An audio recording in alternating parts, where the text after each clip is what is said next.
beauty and fashion is more than just skin deep. While it's fun to watch K-dramas and K-pop marveling at the makeup, what do these strict Asian beauty standards mean for Asian society at large? On today's episode of When East Meets South, we cover what some of these Asian beauty standards are and how it affects us as fans.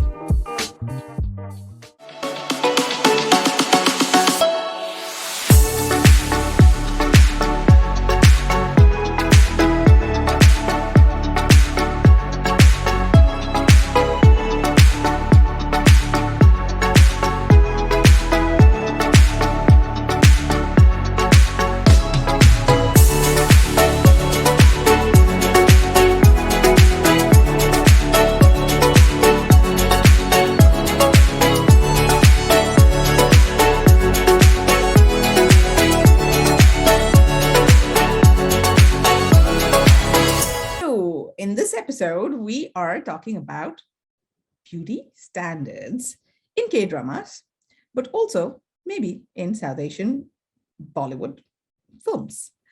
And this episode is also called Why I Will Not Be a Leading Heroine in a K-drama. I mean, same. Full disclaimer, too, is I have a particularly personal, I think Deepti does too, but a particular personal battle when it comes to Korean beauty standards in particular, and being a Korean American, how I continually have to kind of fight with myself and grapple with myself about my identity and how others see me and how I see me. And it's a big part of my PhD. When you look at researcher ethics, you also want to make sure that you're looking after yourself too. And so there's a lot of reflective and reflexive practices built into what I do, because it's so personal to me and it's something that I can't necessarily turn off, because people are always, chatting to me about it, and people are always sending me things. And I'm constantly reminded, looking in the mirror too, about this particular topic. So full warning that I may lose it at some point. We need a therapist on the show. We do. It's very, it's therapeutic, I suppose, being on the show, period. But this particular topic, I think, will really hit close to home for me personally. So let's talk about what beauty standards are in Korea and what they look like in K-dramas. And then I'll turn it over to Deepti to talk about what that looks like in South Asia too, in India in particular. But in Korea, any of you who have watched K-dramas probably know that some of the hallmarks of beauty standards are really light skin. If you have dark skin in Korea, it's not necessarily like it's the peasant agrarian image that it used to be, but it's more like you may be trying to be a little bit more sexy or exotic. I think the euphemistic term that Koreans choose to employ is glamorous, which that usually means someone who's very curvaceous, voluptuous, and tan and being sexy. So the ideal standard is someone who is fair skinned, someone who has doe-like eyes, whether they be double eyelided or not. I think it used to be that double eyelids were the necessary hallmark of beauty, but I think that's kind of going away to be a little bit more like pure looking eyes, if that makes sense. Someone who has a dainty nose, but the nose bridge is also high, so a pointier nose,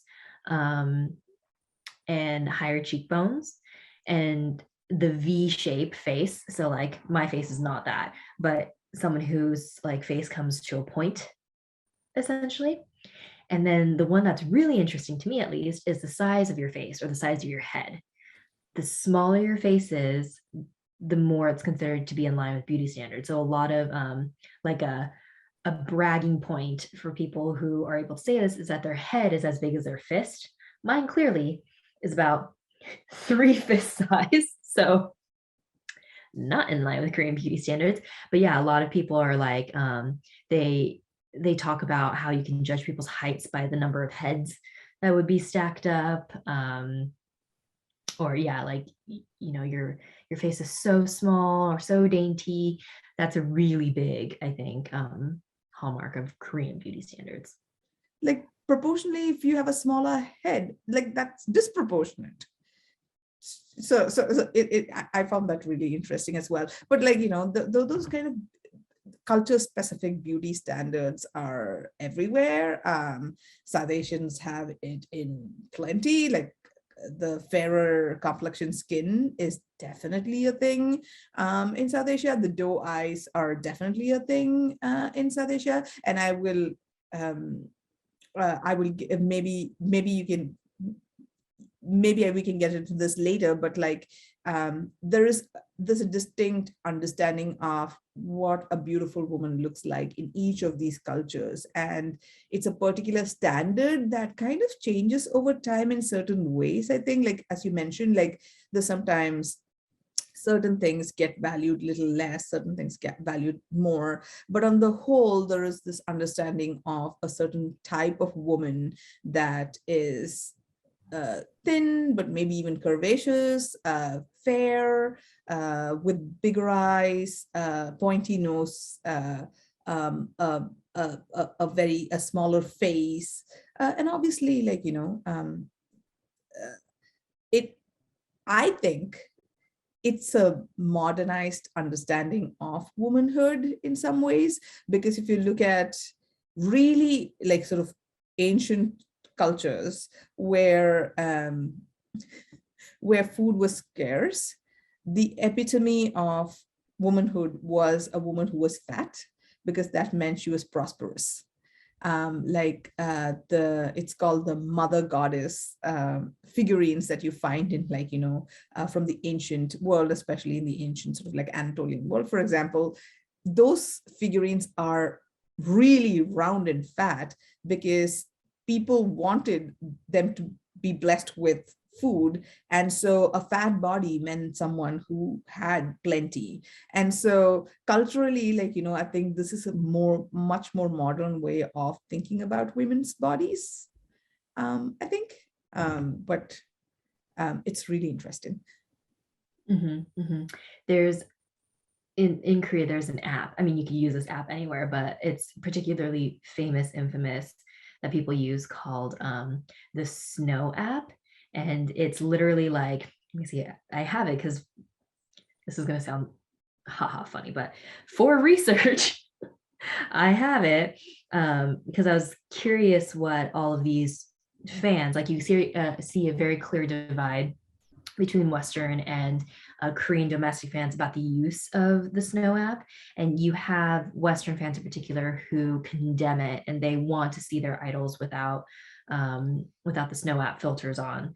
And essentially it, like, you could choose there's all these different kinds of filters, and they all, look super almost like manga-y, like it exaggerates your skin, it like brings out your face, it makes like shiny bubbles on your skin that is very it's very like, yeah, cartoonifying, but also it still lends to defining what beauty standards are. Like clearly, so I'm taking a picture right now with Snow app.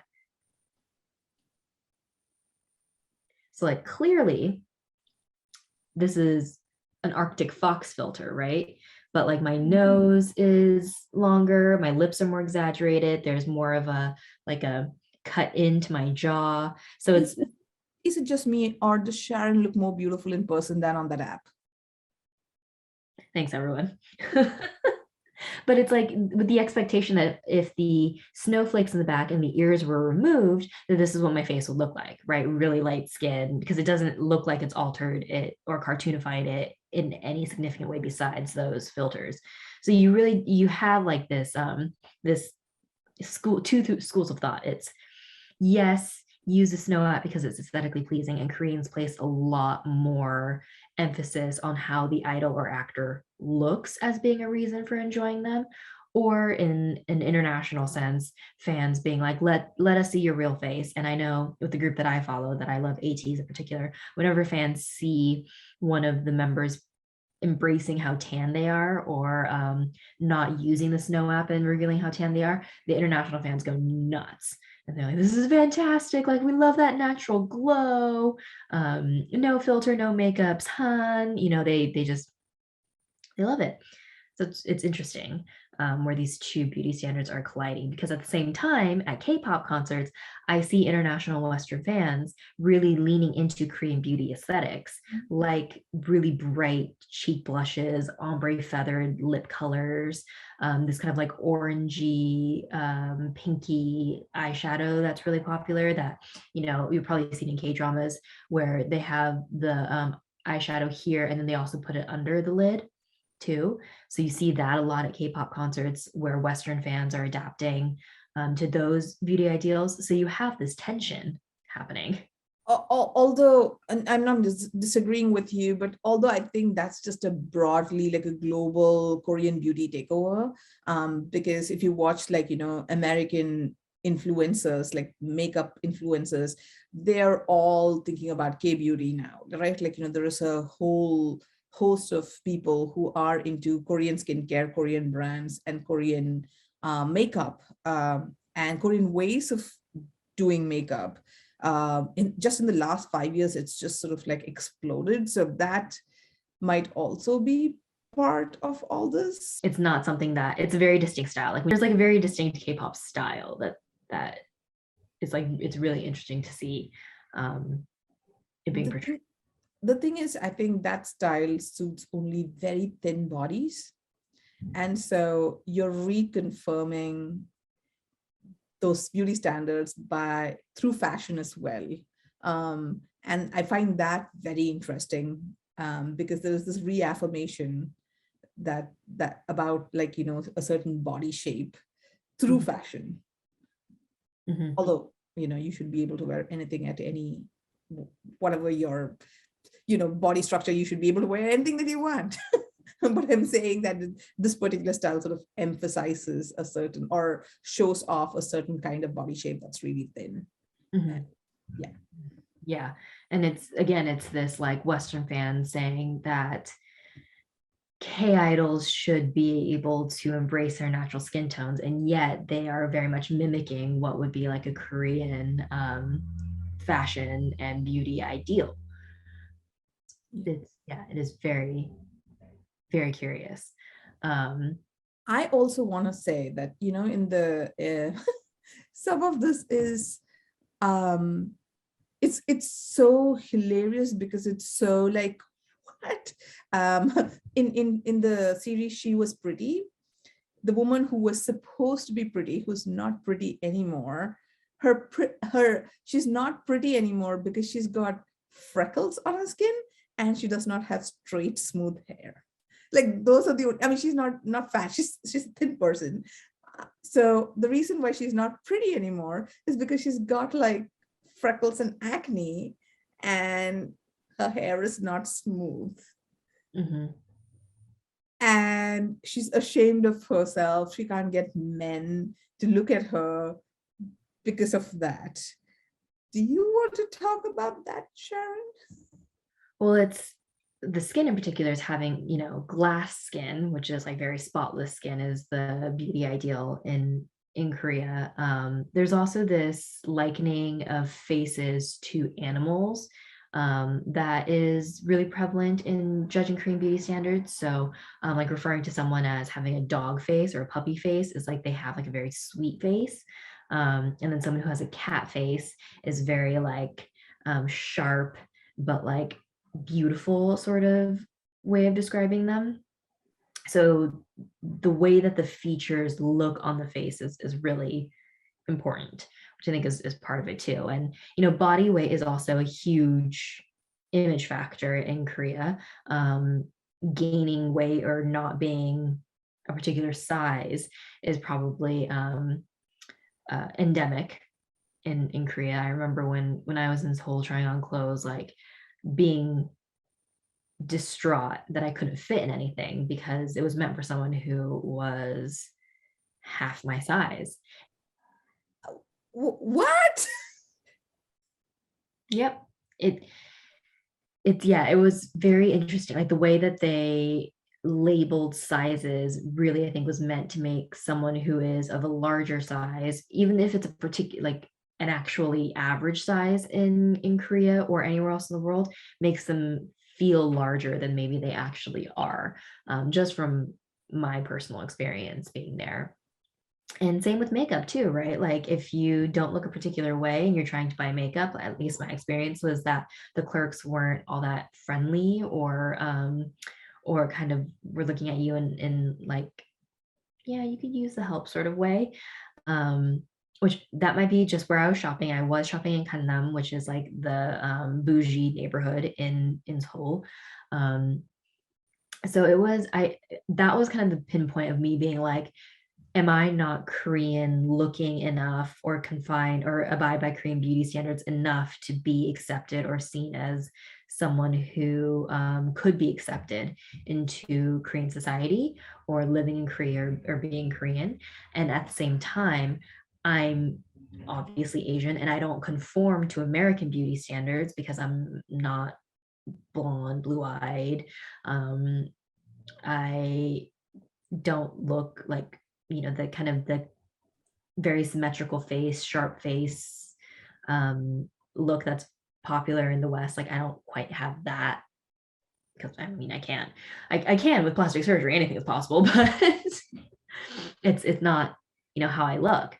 So that was one of the first times I was really cognizant of the fact that I lived in two very different worlds aesthetically, and I may never actually fit wholly into one. And that was kind of a wake-up call for me. I have had similar problems with weight, but like, at some point when you grow up with people always say, oh, have you lost weight? Have you gained weight? Have you lost weight? Have you gained weight? At some point, I had this realization that, it doesn't matter. Like, I don't care what other people think about my weight gain and loss, but it took a while to get there, right? But so these kind of beauty standards are everywhere. A friend of mine actually said something to me recently, which I thought was, she was talking about Botox and plastic surgery and how people sort of say look down upon people who are making the face look a certain way. And she said, until society stops judging women for their looks and having certain beauty standards, women should be able to go under the knife, do whatever they want to look a certain way, because society insists that you look a certain way. And I thought that was really thought-provoking, because I hadn't quite thought of why we tend to get caught up in this, because there are these social norms in which you are speaking about, like looking like comparing to animal faces. In India, at least from the olden times, from like Sanskritic texts, there are particular beauty standards. And one of the things that says like your eyes, a beautiful woman is called a mrignaini, which is basically eyes shaped like a doe, like a deer, and like that of a deer. So it's the same doe-eyed concept, but it literally it's that. But there are also like so many of the Sanskritic texts from like the classical period, the medieval period, the early modern period, that kind of repeat certain kind of beauty standards, and those are, like you said, nose, nostrils shaped like a sesame seed, lips shaped like a lotus leaf, stomach shaped like a ficus leaf, which I guess is that way. But like I mean, all these cultures come up with these ways to portray beauty and portray women. And it's true for men also. It's not just for women. I think men also have these kind of beauty standards, but maybe those standards are more associated with power and masculinity in ways women beauty standards are not so. I think in Korea, there is kind of an element of male beauty standards that maybe is a little bit more empathetic to female beauty standards, because men, as frequently as women, do undergo plastic surgery, and plastic surgery is not taboo in Korea in any way, shape, or form. It's one of the largest per capita markets in the world that does take part in plastic surgery. So there have been plenty of documentaries where men feel the need to go under the knife and get like double eyelid surgery, because in Korea, when you're hunting for a job, like it's almost always you have to put a headshot in with your application or your CV, and they want people, including men, to look a particular sort of way to be in line with their company's brand standards. So even though I won't say that men are held to the exact same standard as women, I think there's a little bit more of flux between the two genders. Um, that is not as strict as, like, let's say in the West, where it's a little bit more about masculinity um, and a traditional kind of like manly look. Because as we see in K-pop and K-dramas all the time, masculinity is very much more of like a fluid definition, and stems from a much different traditional Korean definition of masculinity. So it's interesting that aesthetics, especially in beauty standards, is so pervasive in everyday life in Korea, up to the point where if you're applying to a job in the corporate world, you have a headshot put on your resume. That's true for, I mean, I don't know if it's true anymore in India, but like for a long time, Indian resumes also had like a passport photo, sort of attached option. I thought it was ridiculous to have that, but like, there used to be that system. I don't know if that's gone away now. So I think the long and short of it is that from an outsider's perspective, it seems that beauty standards in Asia may be a bit harsh. It's just so much more pervasive, I think, than necessarily it being harsh. Yes, it is harsh. And yes, there's a lot of standards that differ vastly from Western standards as well. Um, but it's just so interlinked to so many different aspects of life in Asia, as opposed to here in the West. And so for me personally, like I said, I've struggled with it. I'm still struggling with it and figuring out what that means for me, especially when I live in Korea in the near-ish future-ish. And it's ever evolving too, which I find interesting as K-beauty, K-drama, K-pop, and Asian popular culture in general becomes much more globalized and has so many more consumers from out of Asia consuming it, that it is evolving and is in flux. It'll be interesting to see where it goes. It is so um, instructive that we are talking about K-dramas and beauty standards, but really that percolates back to our own identities in very real ways. So every time someone says, oh, you watch K-dramas, that's so, floofy, or, you're having fun with it. But like, there is some amount of life reflecting back to us, even when we are watching these sort of like goofy, campy things. And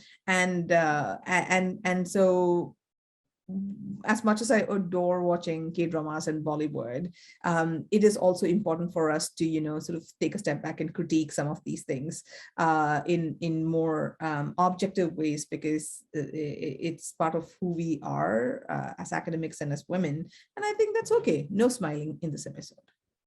I mean, we're smiling now, but it's okay. You don't have to smile. Next time, join us for other conversations on popular culture in Asia. If you haven't checked out our K-drama tropes or School 2021 review, please do.